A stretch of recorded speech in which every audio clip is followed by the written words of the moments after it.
Ça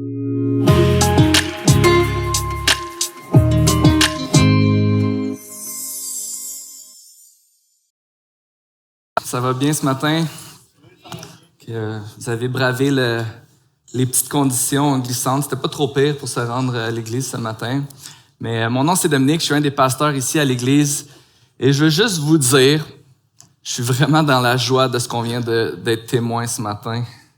C'est tellement beau de voir des personnes qui donnent leur vie à Jésus puis qui le témoignent à l'église, qui témoignent publiquement de leur amour pour Jésus, du fait qu'ils appartiennent à Jésus. Et vraiment, c'est ce qu'on veut prier dans les 3 prochaines semaines avec Libération 21. C'est un rappel qu'on s'attend que Dieu continue à transformer des vies, que Dieu continue à travailler dans nos vies, que Dieu continue à faire de grandes choses autour de nous, en nous. Et pendant Libération 21, à chaque année, ce qu'on veut faire, c'est se rappeler cela. Par la prière, par des temps de jeûne. Quand on parle du jeûne, peut-être des jeûnes de nourriture, peut-être des jeûnes de quelque chose que tu veux ne pas faire ou consommer pendant Libération 21 dans le but de mettre du temps dans la prière, spécifiquement pour s'attendre à voir Dieu agir dans nos vies.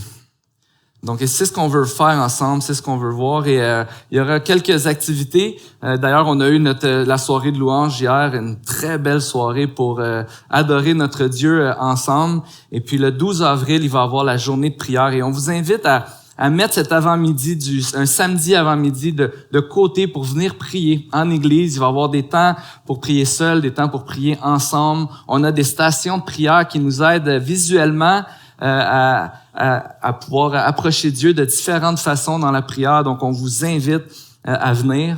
Et puis, la semaine passée, on vous a parlé des bracelets de Libération 21, un peu notre bracelet qui dit qu'on veut participer à Libération 21, mais aussi, à chaque fois qu'on voit ce bracelet, c'est un rappel à prier. Donc, un rappel qu'on peut prier n'importe où, n'importe quand dans la journée. Donc, il y aura des bracelets à l'arrière après la célébration.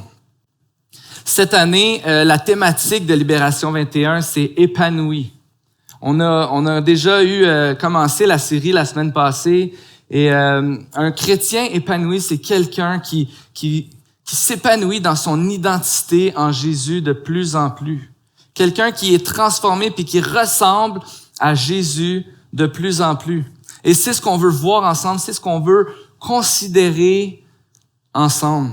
Pendant Libération 21, une des pratiques que les groupes vont faire, que vous pouvez voir dans le guide du participant, c'est la pratique de la présence de Dieu. Être conscient que Jésus est avec nous à tout moment de la journée. Que ce soit dans mes temps que je vais prendre pour lire la parole de Dieu, pour prier avec Dieu. Mais Jésus est avec nous même quand, les parents, écoutez ça, même quand on fait la routine pour aller à l'école le matin. Ou à l'église. Dieu est avec nous même avant un examen, devant un projet au travail qui doit être remis ou une présentation qu'on doit faire. Dieu est avec nous dans les moments de calme comme dans les moments de difficulté où tout va vite, ou les moments quand ça roule. Est-ce qu'on est conscient que Jésus est avec nous dans notre quotidien? Une question que j'aimerais qu'on puisse se poser ce matin, c'est: est-ce que tu prends plaisir à être dans la présence de Dieu? Est-ce que quand tu penses à ça, est-ce que c'est une bonne nouvelle pour toi? Est-ce que tu es conscient que Jésus est présent dans ton quotidien? Peut-être que cette pensée est lourde pour toi, pour plusieurs raisons. Parce que entre le travail, les enfants, les tâches ménagères, ton couple, prendre plaisir en Dieu, faire de la place pour être dans la présence de Dieu, il me semble que c'est pas évident. Être avec Jésus peut sembler comme une tâche lourde qui demande beaucoup. Et peut-être que pour toi, en ce moment, ce matin, peut-être que pour toi, quand tu penses à ta relation avec Jésus, c'est plus des adjectifs comme insatisfaisant, inconstants ou incompétents qui te viennent en tête? Peut-être qu'il y a des moments que c'est comme ça, peut-être qu'il y a des moments où tu dis « Wow, ça va bien », ou d'autres moments où tu dis « Ah, je voudrais plus », mais c'est comme si tu évaluais ta performance avec Dieu, ta relation avec Dieu par ta performance à être conscient puis constant dans ta lecture, dans la prière, dans le temps que tu passes avec Dieu. Le chrétien épanoui grandit dans son identité à ressembler à Jésus de plus en plus. La semaine prochaine, avec Pierre-Étienne, on va voir comment ça se passe, comment on devient comme Jésus, comment est-ce qu'on est transformé à ressembler à Jésus de plus en plus. Mais cette semaine, ce que j'aimerais qu'on voit ensemble, j'aimerais que ça puisse être un encouragement pour nous à demeurer en Jésus, à prendre plaisir dans la présence de Jésus.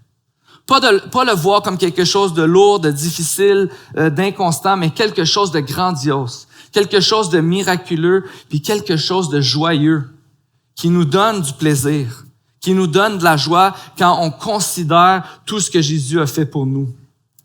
Parce que si on croit qu'un chrétien épanoui ressemble de plus en plus à Jésus, alors notre besoin et notre désir doit être de prendre conscience et de prendre plaisir dans la présence de Dieu au quotidien. On a besoin d'être avec Jésus, de passer du temps avec lui. Si on veut ressembler à Jésus, on a besoin d'être avec Jésus, de demeurer en Jésus. En réalité, on poursuit tous notre épanouissement dans quelque chose. L'être humain veut grandir. L'être humain veut être meilleur. Et l'être humain va se tourner vers une source, vers quelque chose dans laquelle il va croire, qui va lui permettre de grandir et de s'améliorer. Et on le voit quand ça va mal. Quand ça va mal, dans quoi est-ce que tu demeures pour que ça aille mieux? Dans la présence de quoi ou de qui tu te retrouves pour que ça aille mieux? Quand tu penses à tes aspirations, à tes rêves, où est ta source de motivation? Dans la présence de quoi ou de qui te trouves-tu pour te motiver? Qu'est-ce qui va réellement donner un sens d'accomplissement, de joie, d'épanouissement? Que ce soit consciemment ou inconsciemment, on va toujours se poser ces questions-là. C'est ce genre de questions-là qui va guider nos vies. Et ce que j'aimerais qu'on puisse considérer ce matin, c'est que prendre plaisir dans la présence de Jésus, c'est reconnaître qu'il est la meilleure réponse à toutes ces questions-là. C'est reconnaître que c'est Jésus qui peut être ma source de motivation, ma source d'acceptation, d'accomplissement. Je peux me tourner vers lui, me trouver dans sa présence et être satisfait. Et on reconnaît que c'est pas toujours facile, pour toutes sortes de raisons. Mais c'est pour ça qu'on doit s'entraîner, se pratiquer à être conscient de la présence de Dieu dans nos vies. Et c'est ce qu'on veut faire ensemble pendant Libération 21, pendant les 3 prochaines semaines. Dans le guide de Libération 21, il y a une explication de la pratique de la présence de Dieu. Si vous avez un guide, vous pouvez aller voir, vous allez en parler dans les groupes cette semaine. Mais il y a aussi sur le site Internet, le guide est disponible et ce texte-là est disponible à la fin du guide. Mais pour ça, ce matin, j'aimerais qu'on puisse aller voir un texte dans la Bible qui va nous montrer comment est-ce qu'on a accès à la présence de Dieu au quotidien. Quel privilège qu'on a et qu'est-ce que ça va produire en nous quand on est avec Jésus au quotidien.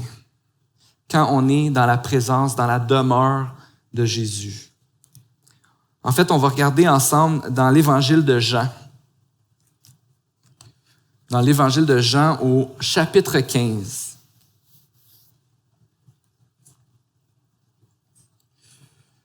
Et je vais lire les 11 premiers versets. Et c'est Jésus qui parle.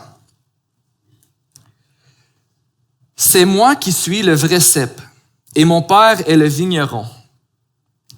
Tout sarment qui est en moi et qui ne porte pas de fruit, il l'enlève, et tout sarment qui porte du fruit, il le taille afin qu'il porte encore plus de fruits. Déjà, vous êtes purs à cause de la parole que je vous ai annoncée. Demeurez en moi et je demeurerai en vous. Le sarment ne peut pas porter de fruits par lui-même sans rester attaché au cep. Il en va de même pour vous si vous ne demeurez pas en moi. Je suis le cep, vous êtes les sarments. Celui qui demeure en moi et en qui je demeure porte beaucoup de fruits, car sans moi, vous ne pouvez rien faire. Si quelqu'un ne demeure pas en moi, il est jeté dehors comme le sarment, et il sèche. Puis on ramasse le sarment, on le jette au feu, et il brûle. Si vous demeurez en moi, et que mes paroles demeurent en vous, vous demanderez ce que vous voudrez, et cela vous sera accordé. Ce qui manifeste la gloire de mon Père, c'est que vous portiez beaucoup de fruits. Vous serez alors vraiment mes disciples. Tout comme le Père m'a aimé, moi aussi je vous ai aimé. Demeurez dans mon amour. Si vous gardez mes commandements, vous demeurerez dans mon amour, de même que j'ai gardé les commandements de mon Père et que je demeure dans son amour. Je vous ai dit cela afin que ma joie demeure en vous et que votre joie soit complète. Prenons un temps pour prier. Seigneur Jésus, on veut te remettre ce temps ensemble ce matin pour que tu puisses vraiment nous encourager, qu'on puisse être encouragés et être convaincus de toute l'œuvre que tu as fait en nous, de toute l'œuvre que tu veux faire en nous, qu'on puisse être convaincus d'à quel point on a besoin de toi, Seigneur. C'est ma prière, Seigneur, que ta parole puisse nous encourager, qu'elle puisse nous convaincre et qu'on puisse, Seigneur, être dans la joie en sortant d'ici ce matin, en sachant que tu es avec nous. Merci, Jésus. Amen. Donc ici, ce matin, on a cette image que Jésus va donner à ses disciples, l'image de la vigne. Il va dire, mon Père est le vigneron. La vigne, c'est la vie qu'on a avec Jésus. Donc, Jésus va dire, je suis le cep, je suis le tronc. C'est moi qui est la source principale. C'est de moi que vient toute la vie de la vigne. Et vous êtes les branches, les sarments. Et il va s'adresser comme ça, puis il va dire, il va parler avec eux de cette illustration-là. Et l'image de la vigne, pour les disciples de Jésus, pour ceux qui entendent cette image-là à ce moment-là, c'est pas rien de nouveau. On peut voir que en Israël, à ce moment-là, des vignes, il y en a partout. Plusieurs personnes vont faire grandir eux-mêmes leur propre vigne dans leur terrain, sur leur terrain. Il y avait des fermes, il y avait des gens qui avaient plusieurs vignes. Et qu'est-ce qu'on cherche à faire quand on fait pousser des vignes? Eh bien, on veut avoir des fruits. On veut des raisins, des bons raisins.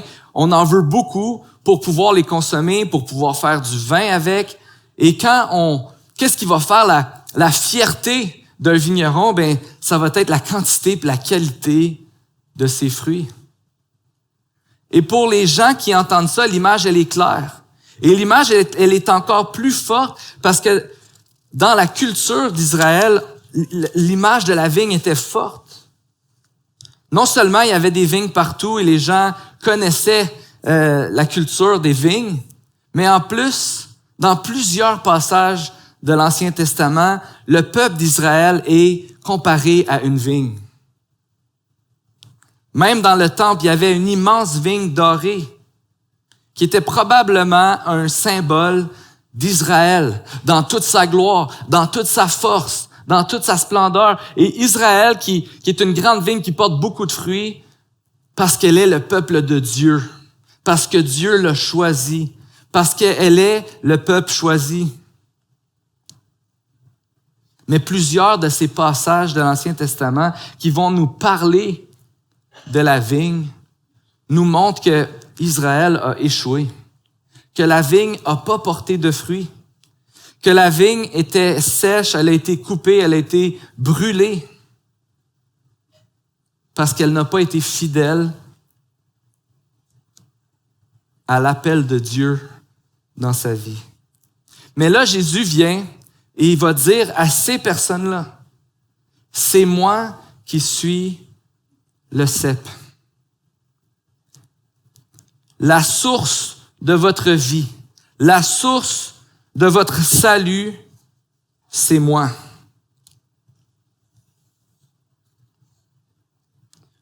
Vous n'avez pas à mettre votre confiance dans votre nation, dans vos convictions, dans vos croyances par rapport à qui vous êtes en tant que peuple.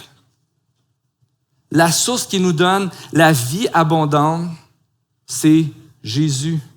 Vous n'avez pas à mettre votre confiance dans autre chose, que ce soit vos idées de comment la vie fonctionne, que ce soit votre succès, que ce soit vos relations, peu importe, toutes même des bonnes choses qui font partie de nos vies, mais qui bien souvent deviennent la source qui va nous donner de la joie, qui va nous donner de l'acceptation, qui va nous donner un sens de réussite, qui va nous donner en fin de compte, notre accomplissement, notre épanouissement comme être humain.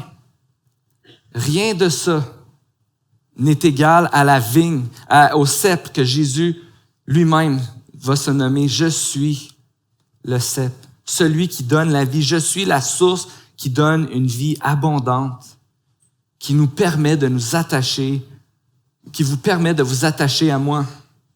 La source qui donne la joie, c'est Jésus.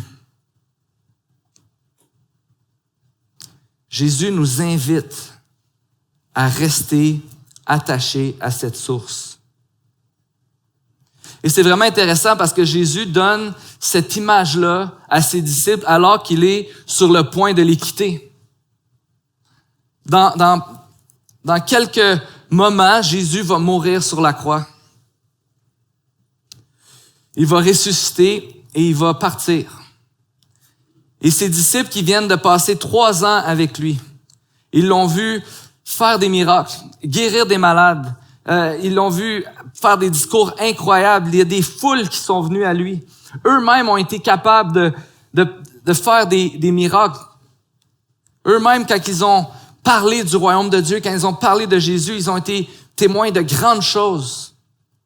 Ils étaient avec Jésus au quotidien.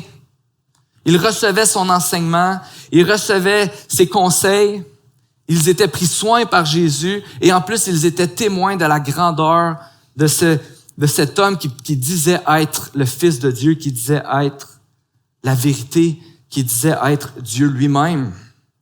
Ils ont été témoins de toutes ses œuvres. Et là, il est sur le point de les quitter, de plus être avec eux. Et ce que Jésus va faire dans ces derniers moments, dans ces derniers temps qu'il va passer avec ses disciples, c'est leur rappeler qu'il va toujours être avec eux. Et ce que vous avez été capable de faire en ma présence, bien, inquiétez-vous pas parce que quand je serai plus là, je vais quand même encore être avec vous. Vous allez pouvoir être avec moi. Je vais vous envoyer le Saint-Esprit qui va être en vous et la même connexion, la même relation qu'on a en ce moment, vous allez pouvoir l'avoir avec moi pour toujours. C'est ce que Jésus a voulu, même jusqu'à la fin, dans l'évangile de Matthieu. Les dernières paroles de Jésus dans l'évangile de Matthieu, c'est « Et moi, je serai avec vous tous les jours jusqu'à la fin du monde. » Ce que Jésus désire, c'est d'être en relation avec nous. Ce que Jésus nous offre, c'est qu'on reste attaché à lui jour après jour pour pouvoir bénéficier de la vie qu'il a à nous donner, pour qu'il puisse nous enseigner, pour qu'il puisse nous donner de la force, pour qu'il puisse nous connecter avec lui, pour qu'on puisse obéir à sa volonté. Demeurer en Jésus, c'est être en communion avec lui, afin que sa vie puisse agir en nous et à travers nous. Jésus leur promet qu'il va rester avec eux. Ils peuvent rester attachés à lui. Et j'aimerais ça qu'on puisse prendre quelques instants pour apprécier le contraste entre ce que Jésus est en train de dire ici, ce que Jésus est en train de faire et la réalité du péché dans nos vies. Quand on va lire au début de la Bible, ce qu'on voit, c'est un monde qui est parfait, où Dieu est en relation parfaite avec les êtres humains, où les êtres humains sont en relation parfaite les uns avec les autres. Quand on considère les premiers chapitres, Genèse 1, Genèse 2, on voit un monde finalement qui est le rêve. Le rêve pour tous. C'est pas notre réalité, mais c'est un rêve. Un monde où on se chicane jamais. Un monde où il y a rien de brisé, où il y a aucune confusion. Où Dieu nous parle, on entend clairement sa voix et on sait ce qu'il s'attend de nous. Ce monde parfait où les êtres humains sont attachés à Dieu, ils sont en relation avec Dieu. Mais ce qui a brisé tout ça, c'est que nous, les êtres humains, on a décidé.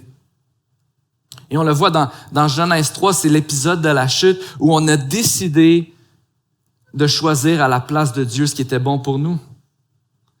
En fait, quand dans Genèse 3, le serpent vient parler avec l'homme et la femme pour les inciter à prendre ce fruit que Dieu avait défendu. Dieu avait dit, le jour que vous allez manger du fruit de cet arbre, vous allez mourir. Et ce que le serpent, en fait, c'était Satan qui est venu parler à Adam et Ève sous la forme d'un serpent, va leur dire, c'est, vous allez pas mourir. Mais Dieu sait que le jour où vous allez en manger, vous allez être comme Dieu et vous allez connaître le bien et le mal. En d'autres mots, si vous mangez de ce fruit-là, vous allez pouvoir décider à la place de Dieu ce qui est bien pour vous. Vous n'avez pas besoin de Dieu pour vivre. Vous n'avez pas besoin de Dieu pour vous épanouir. Faites ce que vous voulez. Ça ressemble plus à notre réalité, n'est-ce pas? Faites ce que vous voulez. Et c'est ce que les êtres humains ont fait. Et à partir du moment où ils ont mangé ce fruit, de ce moment jusqu'à aujourd'hui, on est séparés de Dieu. En fait, quand la Bible parle de péché, c'est cette notion, c'est cette séparation, séparés de Dieu. On ne fait plus la volonté de Dieu, on n'obéit plus à Dieu, on ne cherche plus Dieu, on est séparé de Dieu et on vit notre vie sans Dieu. Et la conséquence de ça, c'est qu'on va être séparé pour toujours. C'est la mort. Le fait qu'on a désobéi à Dieu, Dieu nous a donné cette conséquence qu'on va mourir et on va être séparé de Dieu pour toujours. Et depuis qu'on a fait ce choix, on est brisé. Nos relations sont brisées. Notre monde est brisé. On est en quête d'espoir. On court après quelqu'un ou quelque chose dans laquelle on peut s'attacher pour aller puiser notre force, pour aller puiser notre espoir. C'est ce qu'on fait comme les êtres humains. On a été créés comme ça. Et même quand on a rejeté Dieu, on s'est juste comme déconnecté de Dieu pour aller se connecter à quelque chose d'autre. La seule solution à ce monde brisé, c'est de se tourner vers Dieu. Mais comme la conséquence de ça, c'est la mort, c'est impossible. C'est impossible de nous retourner vers Dieu. À moins qu'un être humain parfait meure pour nous et paye la conséquence de notre séparation, paye la conséquence de notre rébellion contre Dieu. Et c'est peut-être une histoire que tu entends pour la première fois, c'est peut-être une histoire que tu entends pour la millième fois, mais c'est l'histoire qu'on a besoin de se rappeler pour considérer à quel point c'est miraculeux et grandiose le fait que Jésus ici est en train de faire exactement le contraire de la séparation. Il est en train de nous assurer qu'on peut s'attacher à lui pour toujours. On peut s'attacher à Jésus pour toujours et recevoir sa vie pour toujours. Non seulement il nous pardonne de nos fautes, mais il nous donne une relation avec lui. Il nous donne la vie. Jésus nous offre le pardon, mais il nous offre une proximité avec lui. Il nous offre sa présence. la présence de Jésus est passée de impossible à possible, mais comme d'une manière où Jésus est en train de dire, j'ai tout fait pour que tu puisses avoir cette présence-là avec moi. Aller à Jésus, c'est pas quelque chose à faire. C'est pas quelque chose qui devrait être lourd pour nous. Parce qu'aller à Jésus, c'est pas quelque chose à faire, mais c'est d'être avec lui. Jésus n'est pas une chose à faire. Jésus, c'est une personne qui nous aime, qui nous a aimés et qui va nous aimer pour qu'on puisse l'aimer et aimer les autres en retour. C'est ce que Jésus fait en nous. Il est en train de nous transformer pour qu'on puisse l'aimer de plus en plus et aimer notre prochain de plus en plus, pour qu'on puisse vivre de plus en plus les réalités d'avant la chute. Peut-être que sur cette terre, on va toujours lutter avec le péché, on va toujours lutter avec le fait que le monde est brisé, mais Jésus nous donne une vie où on a une perspective plus grande, où aujourd'hui on peut aimer notre prochain, où aujourd'hui on peut aimer davantage et avoir la confiance qu'un jour on va aimer totalement. Et on va être aimé complètement, il n'y aura plus de brisure. Et le texte nous parle de Dieu qui est le vigneron. Et comme j'ai mentionné au début, le but du vigneron, c'est d'avoir beaucoup de fruits, puis du bon fruit. Et c'est ça que Dieu veut.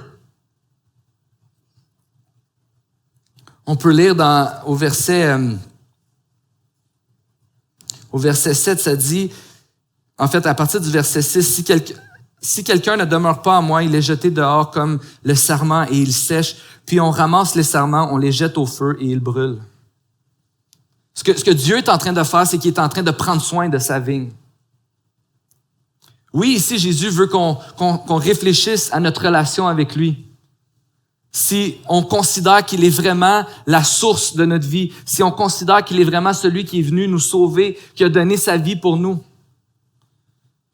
Jésus n'est pas en train de dire qu'on doit remettre en question notre salut à chaque jour, qu'on doit se remettre en question à chaque mauvaise pensée ou à chaque fois qu'on va faire une mauvaise action.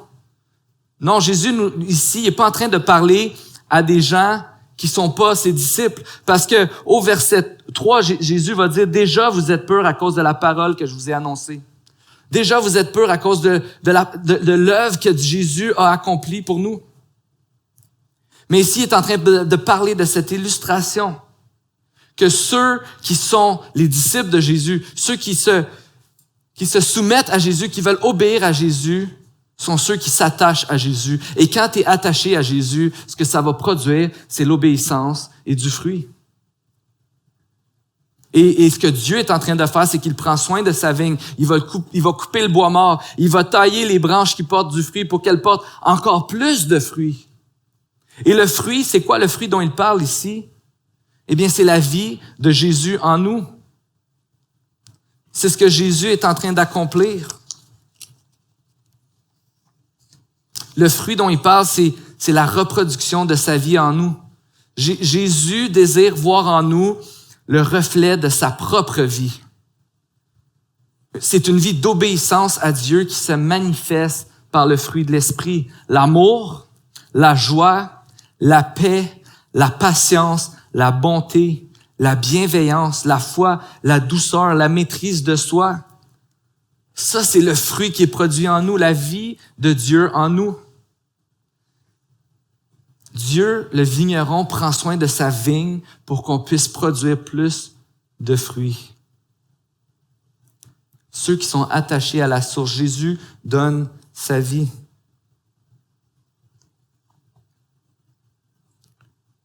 Plus on est dans la présence de Dieu, plus on est attaché à Jésus, plus on ressemble à Jésus.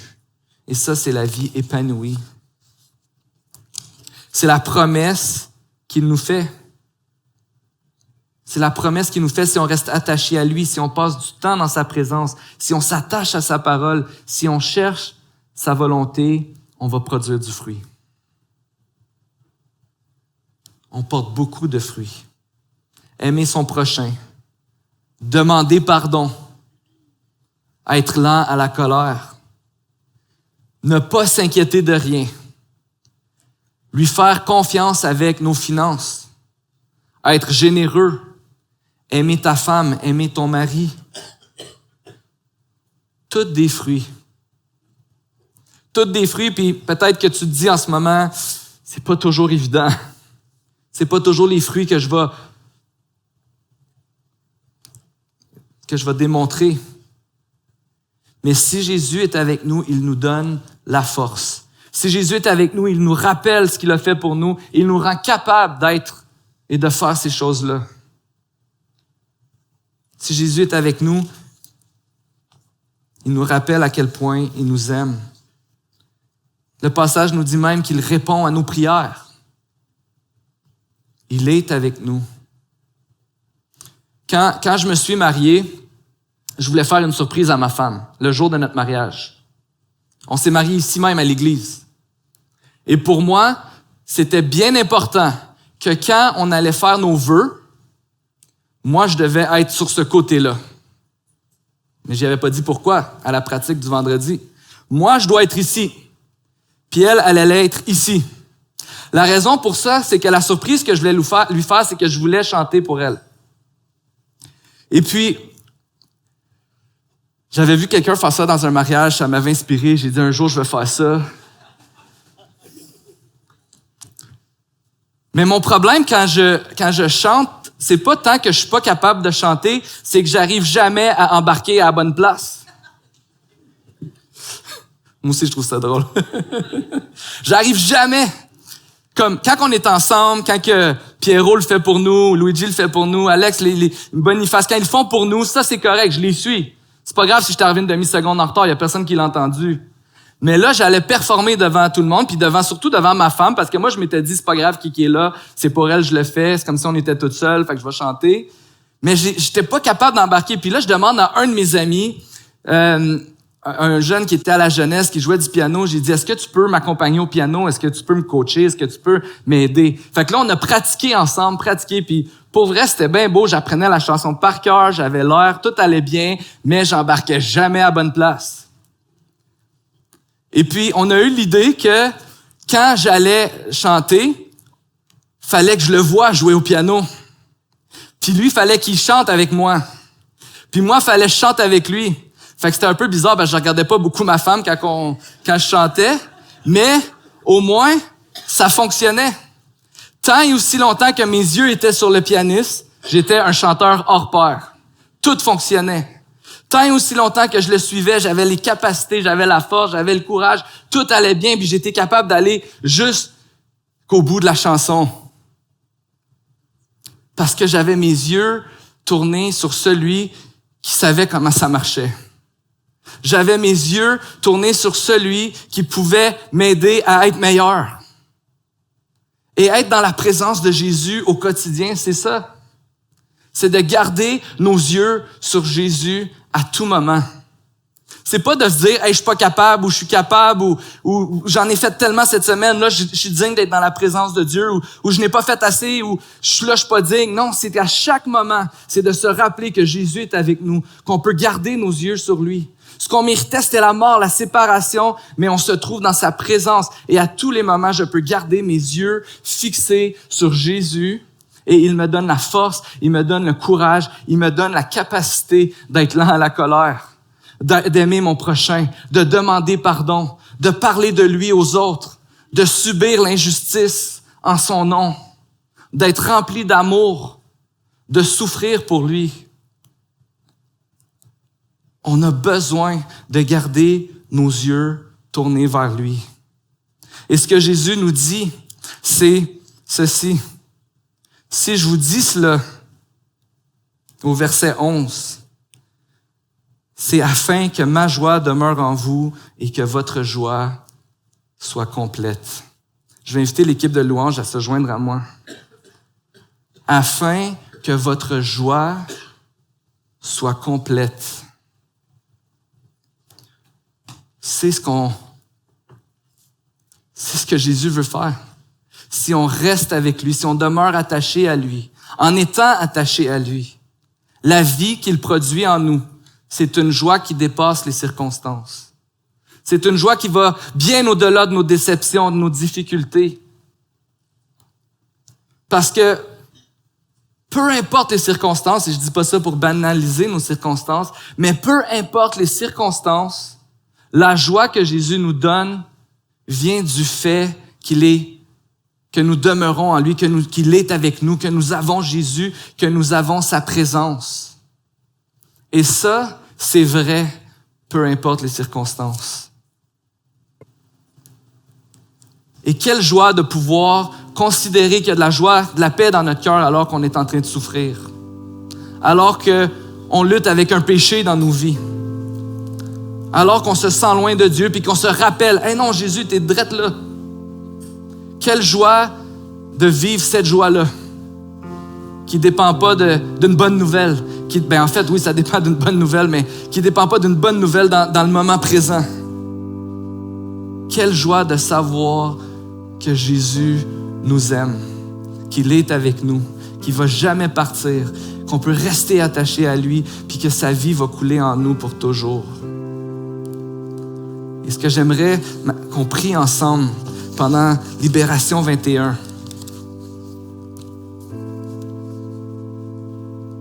c'est qu'on soit de plus en plus conscient de la présence de Jésus dans nos vies, qu'on puisse apprécier sa présence dans nos vies, qu'on puisse être reconnaissant. Peut-être que pour toi, ça va être de mettre une alarme à une heure vraiment où tu ne penses jamais à Jésus, là, je ne sais pas moi, à 10 heures du matin, à 2 heures de l'après-midi. Puis là, ton alarme sonne puis tu dis « Merci Seigneur pour ta vie, merci parce que tu es en moi, merci parce que tu m'aimes puis parce que tu es avec moi maintenant. » Prenons conscience de sa présence au quotidien. Peut-être la prochaine fois que tu vas voir un enfant, que tu essaies d'y mettre ses bottes, puis l'autre son manteau, puis que tu cours partout dans la maison, puis tu sais pas qu'est-ce que tu vas faire pour souper parce que tu as oublié d'aller faire l'épicerie, tu vas t'arrêter, puis tu vas te mettre à rire, puis tu vas te dire « Merci Seigneur parce que tu es avec moi en ce moment. » Soyons conscients de sa présence dans nos vies parce que c'est là que notre croissance débute. C'est là que notre épanouissement va se produire. Et c'est la plus grande joie qu'on peut avoir de savoir que Jésus, notre Sauveur, est avec nous. Merci Jésus d'être avec nous. Merci pour ta joie. Merci pour tout ce que tu fais dans nos vies. Et merci parce que tu nous prends là où on est et tu chemines avec nous et tu nous fais grandir. Sois glorifié, Seigneur. Amen.